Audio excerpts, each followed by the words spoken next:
नमस्कार दोस्तों, TET classes with Sneha में आपका स्वागत है। दोस्तों, आज की इस क्लास में आप लोगों के लिए सीटेट प्रीवियस ईयर का प्रश्न पत्र लेकर आया हूं और यह जो प्रश्न पत्र है 4 जनवरी 2022 का है। ऑनलाइन परीक्षा का है, पेपर 2 के लिए है और इसमें हम बाल विकास और शिक्षा शास्त्र के 30 क्वेश्चंस को सॉल्व करेंगे। दोस्तों, यदि आप हमारे चैनल पर नए हैं तो चैनल को सब्सक्राइब कीजिए, लाइक कीजिए, शेयर कीजिए।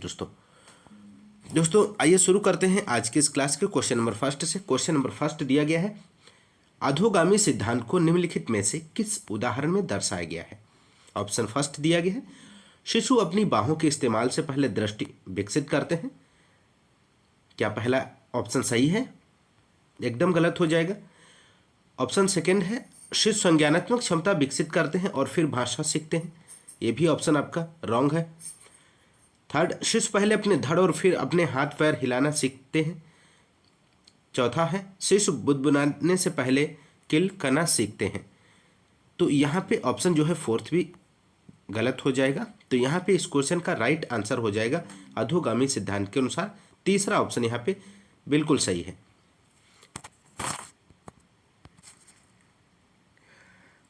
विकास के अधोगामी सिद्धांत proximal digital principle of development के अनुसार शिशु अपने पहले धड़ और फिर अपने हाथ और पैर हिलाना सीखते हैं। अधोगामी सिद्धांत के अनुसार विकास शरीर में केंद्रीय हिस्सों से बाहर की तरफ होता है। इसके अंतर्गत विकास के प्रथम चरण में बच्चों में पहले मौलिक मांसपेशियों का विकास होना आरंभ होता है और उसके पश्चात छोटी मांसपेशियों अथवा सकल गत्यात्मक कौशल का अधोगामी सिद्धांत के समीपो दूरस्थ सिद्धांत या निकट दूर नियम आदि के नाम से भी जाना जाता है। तो दोस्तों ध्यान रखिएगा, अधोगामी सिद्धांत को समीपो दूरस्थ सिद्धांत या निकट दूर नियम के सिद्धांत के नाम से भी जाना जाता है। तो आपको ध्यान रखिएगा। दोस्तों बढ़ते हैं अगले क्वेश्चन की ओर। क्वेश्चन नंबर सेकंड है, अभिकथन ए, आर्थिक रूप से कमजोर आय वाले परिवारों के बच्चों का बचपन उच्च आय वाले परिवारों के बच्चों की तुलना में बहुत अलग होता है। कारण आर दिया गया है, अलग अलग संस्कृतियों में बच्चों द्वारा बचपन का काल अलग अलग अनुभव किया जाता है। सही विकल्प चुने। तो यहाँ पे इस क्वेश्चन का दोस्तों राइट आंसर हो जाएगा, फर्स्ट हो जाएगा। ए और आर दोनों सही है और आर सही व्याख्या करता है ए की, यहाँ पे सही हो जाएगा।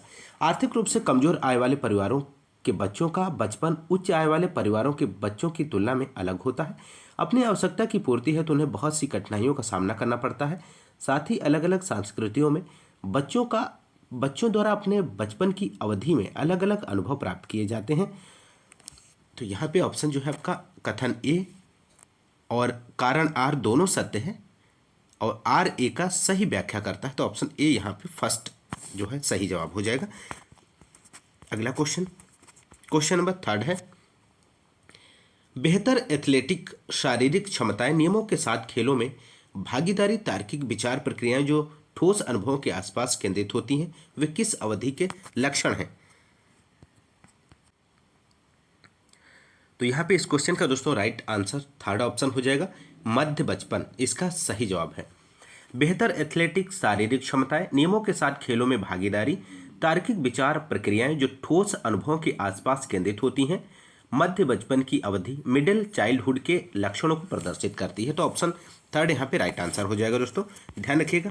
अगला क्वेश्चन नंबर 4 है, निम्नलिखित में से सामाजिकरण के द्वितीय कारक कौन से हैं आपको बताना है। दिए गए ऑप्शंस में से ऑप्शन फर्स्ट दिया गया है किताबें और पत्रिकाएं, ऑप्शन सेकंड है निकट परिवार, ऑप्शन थर्ड है मीडिया, 4 है स्कूल। तो यहाँ पे इस क्वेश्चन का राइट आंसर जो हो जाएगा थर्ड हो जाएगा। सामाजिकरण के द्वितीय कारकों में स्कूल, मीडिया, किताबें व पत्रिकाएं, सहपाठी ये सभी शामिल हैं, जबकि परिवार एवं निकट परिवार संबंधी सामाजिकरण के प्राथमिक कारक में आते हैं। सामाजिकरण मानदंडों व सामाजिक प्रत्याशाओं के अनुरूप व्यवहार करना सामाजिकरण कहलाता है। दोस्तों तो यहाँ पे राइट आंसर थर्ड ऑप्शन हो जाएगा। अगला क्वेश्चन नंबर 5, पियाजे के अनुसार आनुवंशिक रूप से क्रमादेशित जैविक परिवर्तनों का होना क्या कहलाता है। तो राइट आंसर इस क्वेश्चन का हो जाएगा दोस्तों परिपक्वता कहलाता है। पियाजे के अनुसार आनुवांशिकी रूप में क्रमादेशिता निर्देशित जैविक परिवर्तन का होना परिपक्वता कहलाता है। अगला क्वेश्चन, क्वेश्चन नंबर 6, जीन पियाजे द्वारा प्रस्तावित चरण और उसकी विशेषताओं के सही सुमेलित युग्म का चयन कीजिए।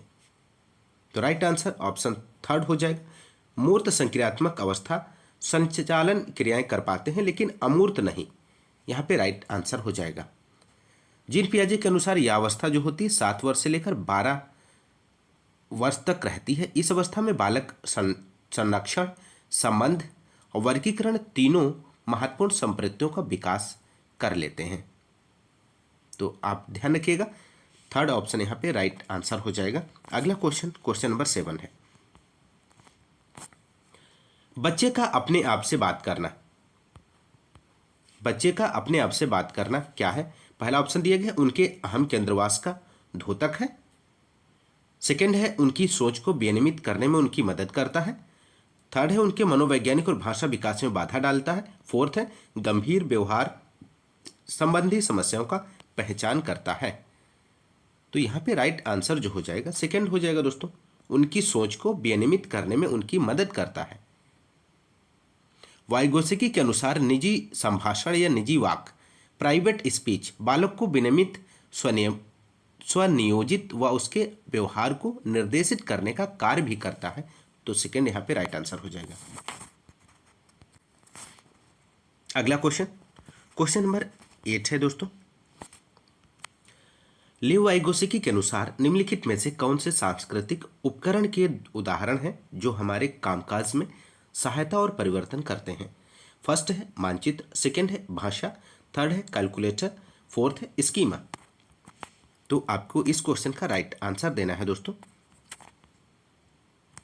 तो यहाँ पे इस क्वेश्चन का राइट आंसर हो जाएगा, थर्ड ऑप्शन हो जाएगा, first second third, first second third, यहाँ पे राइट आंसर हो जाएगा। लियो वाइगोत्स्की के अनुसार भाषा, मानचित्र व कैलकुलेटर सांस्कृतिक उपकरण के उदाहरण जो हमारे कामकाज में सहायता और परिवर्तन करते हैं। स्कीमा की अवधारणा जीन पियाजे द्वारा विकसित की गई थी। फोर्थ में जो दिया गया है ध्यान रखिएगा। अगला क्वेश्चन, क्वेश्चन नंबर 9 है, लियो वाइगोत्स्की द्वारा निम्नलिखित में से किस शैक्षणिक सिद्धांत की वकालत नहीं की जाएगी? तो आपको नहीं दिया गया है क्वेश्चन में, ध्यान रखना है। तो राइट आंसर यहां पे हो जाएगा दोस्तों इस क्वेश्चन का ऑप्शन फर्स्ट, इनाम और दंड का उपयोग। लियो वाइगोत्स्की द्वारा इनाम एवं दंड के उपयोग की वकालत शैक्षणिक सिद्धांत के संबंध में नहीं की जाएगी। लियो वाइगोत्स्की द्वारा अपने शैक्षणिक सिद्धांत के अंतर्गत सामाजिक अंतःक्रिया, सहकारी शिक्षा का प्रयोग, बच्चों को सांस्कृतिक साधनों का उपयोग करने के लिए प्रोत्साहन देना का समर्थन किया गया है दोस्तों, ध्यान रखिएगा। अगला क्वेश्चन, क्वेश्चन नंबर आपका 10 हो जाएगा, निम्नलिखित में से कौन बाल केंद्रित कक्षा को नहीं दर्शाता है? आपको ध्यान में रखना है। तो राइट आंसर यहाँ पे थर्ड ऑप्शन हो जाएगा दोस्तों, शिक्षक पाठ्य पुस्तक पढ़ता है और छात्रों की नकल करने के लिए ब्लैक बोर्ड पर उत्तर लिखता है। थर्ड ऑप्शन यहाँ पे राइट आंसर हो जाएगा। बाल केंद्रित कक्षा में गतिविधि के अनुसार बैठने की व्यवस्था में परिवर्तन किया जाता है। बच्चों की प्रगति को गुणात्मक रूप से और विकास के सभी पहलुओं को ध्यान में रखकर तैयार की जाती है। बाल केंद्रित कक्षा की गतिविधियों बाल केंद्रित होती है, अर्थात बच्चे जो करते हैं उसी में तल्लीन हो जाते हैं। ऑप्शन थर्ड यहाँ पे राइट आंसर हो जाएगा। अगला क्वेश्चन, क्वेश्चन नंबर 11 है, लॉरेंस कोहलबर्ग के नैतिक विकास के सिद्धांत में सामाजिक व्यवस्था बनाए रखने की चरण की विशेषता है। आपको बताना है कौन सी विशेषता सामाजिक व्यवस्था बनाए रखने के चरण की विशेषता है दिए गए ऑप्शंस में से। तो राइट आंसर यहाँ पे हो जाएगा ऑप्शन 4, कानूनों को बनाए रखना समाज के प्रत्येक सदस्य का व्यक्तिगत कर्तव्य है। लॉरेंस कोहलबर्ग के नैतिक विकास सिद्धांत में यह सामाजिक व्यवस्था बनाए रखने के चरण में विशेषता को दर्शाता है। अगला क्वेश्चन, क्वेश्चन नंबर 12 है, हार्वर्ड गार्डनर के अनुसार आपको बताना है दोस्तों दिए गए ऑप्शन में से right answer. Right answer second हो जाएगा, बुद्धि के कई अलग अलग प्रकार होते हैं। हार्वर्ड गार्डनर के अनुसार बुद्धि के कई अलग अलग प्रकार होते हैं। और प्रत्येक बुद्धि अपनी प्रकृति में स्वतंत्र व अन्यों से पृथक होती है। इस बात को भी ध्यान रखिएगा। अगला क्वेश्चन, क्वेश्चन नंबर 13 है, जेंडर तटस्थ भाषा का प्रयोग व जेंडर के एक सामाजिक संरचना बजाय आनुवंशिकता द्वारा निर्धारित होने पर चर्चा करने से। आपको बताना है दोस्तों इस क्वेश्चन का राइट आंसर क्या हो जाएगा। तो यहाँ पे राइट आंसर फोर्थ हो जाएगा, जेंडर रूढ़िवादिता को चुनौती मिलेगी। अगला क्वेश्चन, क्वेश्चन नंबर 14 है, विविध पृष्ठभूमि के बच्चों को सीखने की सुविधा के लिए शिक्षण द्वारा का पालन किया जाना चाहिए। किसका पालन किया जाना चाहिए? तो राइट आंसर थर्ड हो जाएगा, विभेदित निर्देशात्मक शैलियां। यहां पे राइट आंसर हो जाएगा। नेक्स्ट क्वेश्चन दोस्तों, क्वेश्चन नंबर 15 है, बच्चों के मूल्यांकन के बारे में निम्नलिखित में से कौन सा कथन सही नहीं है? दिए गए ऑप्शंस में से राइट विकल्प का चयन करना है आपको दोस्तों। तो यहां पे राइट आंसर सेकंड हो जाएगा, मूल्यांकन हमेशा शिक्षण अधिगम से अलग गतिविधि के रूप में किया जाना चाहिए।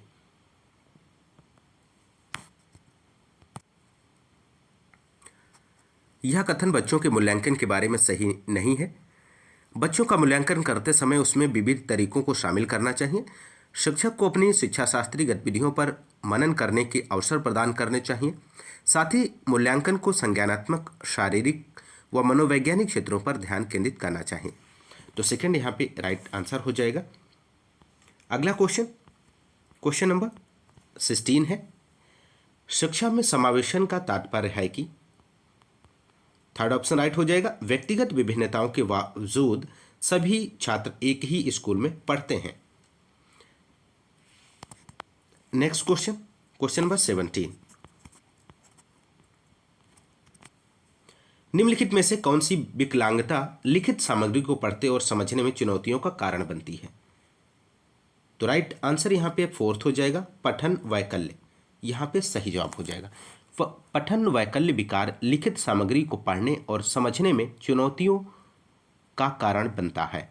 तो फोर्थ यहाँ पे राइट आंसर हो जाएगा।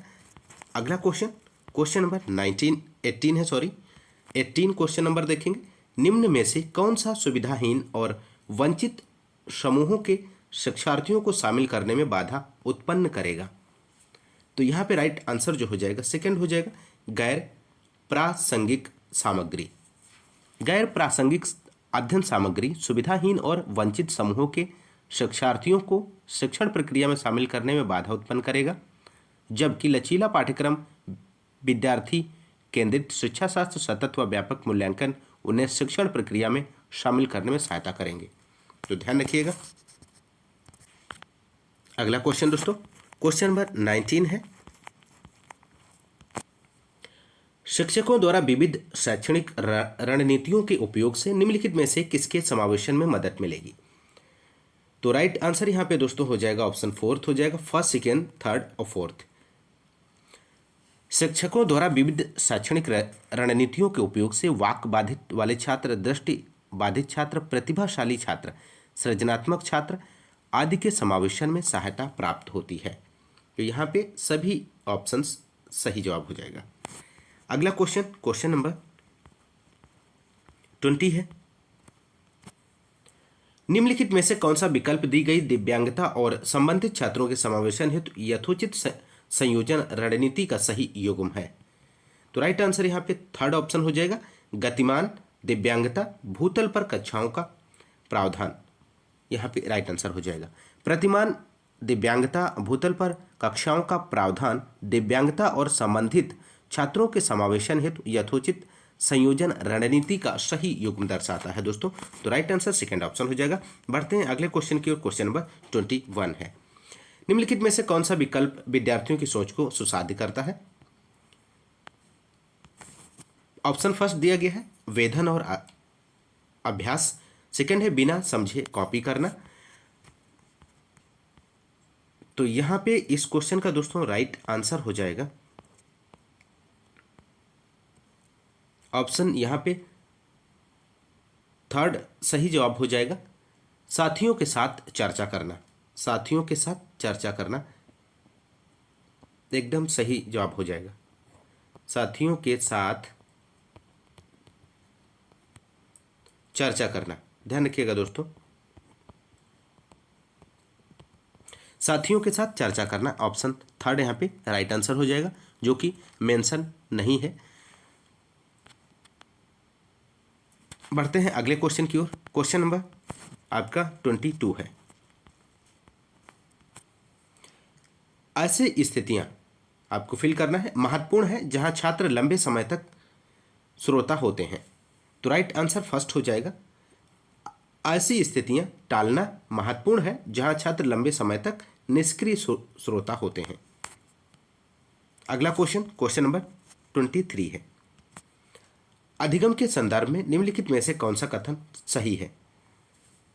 तो राइट आंसर यहां पे हो जाएगा दोस्तों ऑप्शन सेकेंड, सार्थक गतिविधियों में भाग लेने पर छात्र सबसे अच्छा सीखते हैं।